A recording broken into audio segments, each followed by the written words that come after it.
শহর কলকাতা, যে শহর থেকে বহু মানুষই দূর দূরান্তে ছুটে যায় একঘেয়েমি কাটাতে।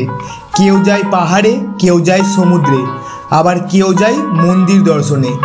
লক্ষ্য থাকে ভগবানের কৃপা লাভ, কিন্তু তাদের বেশিরভাগই খোঁজ রাখে না এই শহরে ঠিক কী সম্পদ লুকিয়ে আছে। আসলে বলতে গেলে কলকাতার শহর যেন আস্ত পেঁয়াজের খোলসের মতো, যার খোসা ছাড়াতে শুরু করলে বোঝা যায় ঠিক কতগুলো খোসার আড়ালে তা লুকিয়ে রয়েছে। আর অনেকটা যেন সেই রকমই এই শহরের ধর্মের আরাধনা। অনেকে বলেন কলকাতার রক্ষাকর্ত্রী দেবী কালী।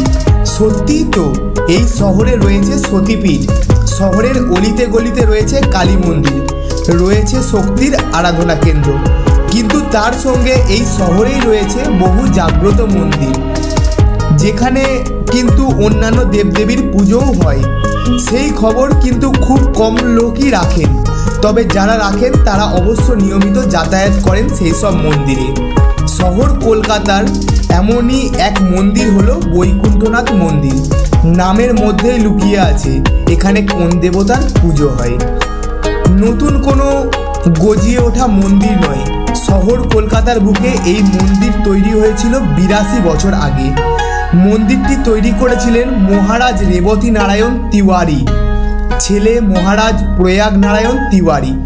দক্ষিণ ভারতের মন্দিরের আদলে তৈরি এই মন্দিরের প্রধান বিশেষত্ব হলো এখানে ভক্তদের মন শান্ত হয়ে যায়। কলকাতার কোথায় এই মন্দির? একেবারে খাস কলকাতাতেই রয়েছে এই মন্দির।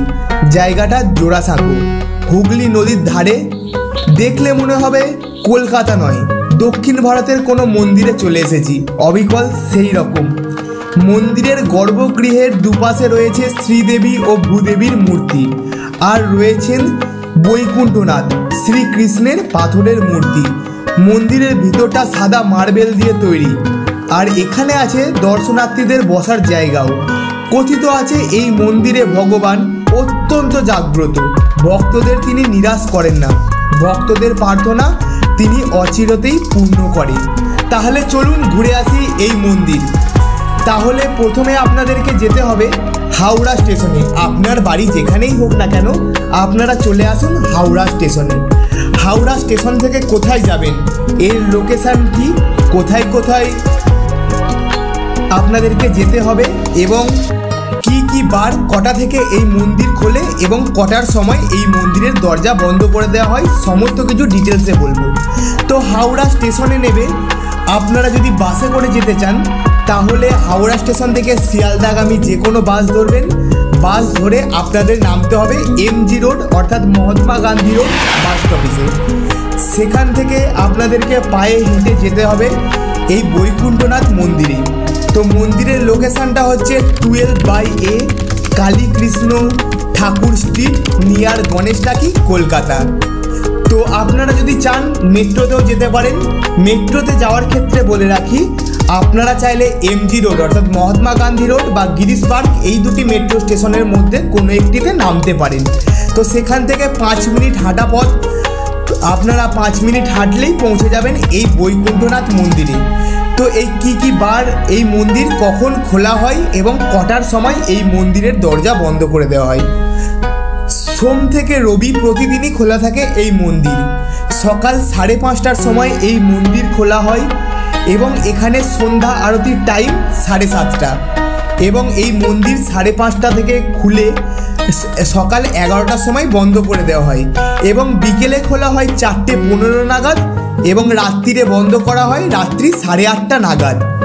তো এই মন্দিরে যে সমস্ত ভক্তরা বা আপনি যদি যেতে চান, তাহলে আমরা যেমন অন্য জায়গায় পুজোর ব্যবস্থা থাকে, এই মন্দিরে ভক্তদের পুজোর জায়গা নেই, বা আপনারা চাইলে আপনাদের পছন্দ মতো ফুলও নিয়ে যেতে পারবেন না বৈকুণ্ঠের নাথের জন্য। সুতরাং আপনারা এখানে নিয়ে যেতে পারেন তুলসীর মালা বা তুলসী পাতা। তো এই মন্দিরের কিছু বিশেষত্ব আপনাদেরকে বলে রাখি।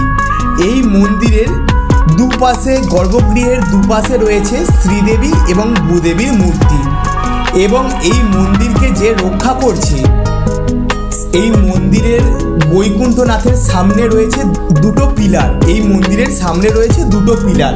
মন্দিরের বাঁ পাশে রয়েছে গণপতিজির স্তম্ভ এবং মন্দিরের ডান পাশে রয়েছে হনুমানজি, যারা কিনা এই মন্দিরকে রক্ষা করে চলেছে এই 82 বছর ধরে। তো এই মন্দিরের দৃশ্য তো আপনারা দেখতেই পেলেন, আপনারা চাইলে ঘুরে আসতেও পারেন। আর এর সঙ্গে আরেকটা আকর্ষণীয় বিষয় বলে রাখি, আপনারা যদি এই মন্দির দর্শন করতে যান তাহলে এর পাশাপাশি দর্শনীয় স্থান হিসাবে আপনারা যেতে পারেন বিশ্বকবি রবীন্দ্রনাথ ঠাকুরের জোড়াসাঁকো ঠাকুরবাড়ি, অর্থাৎ রবীন্দ্রভারতী বিশ্ববিদ্যালয় প্রাঙ্গণ। তো ভিউয়ার্স, ভিডিওটা কেমন লাগলো? ভিডিওটা যদি ভালো লাগে অবশ্যই একটি লাইক করবেন, চ্যানেলটি সাবস্ক্রাইব করে বেল নোটিফিকেশানটা অবশ্যই টিপে দিন, কারণ আপনার একটি লাইক আমার জন্য অত্যন্ত গুরুত্বপূর্ণ। দেখা হবে পরের ভিডিওতে এইরকমই ইন্টারেস্টিং আর গুরুত্বপূর্ণ ভিডিও নিয়ে আসবো আপনাদের জন্য।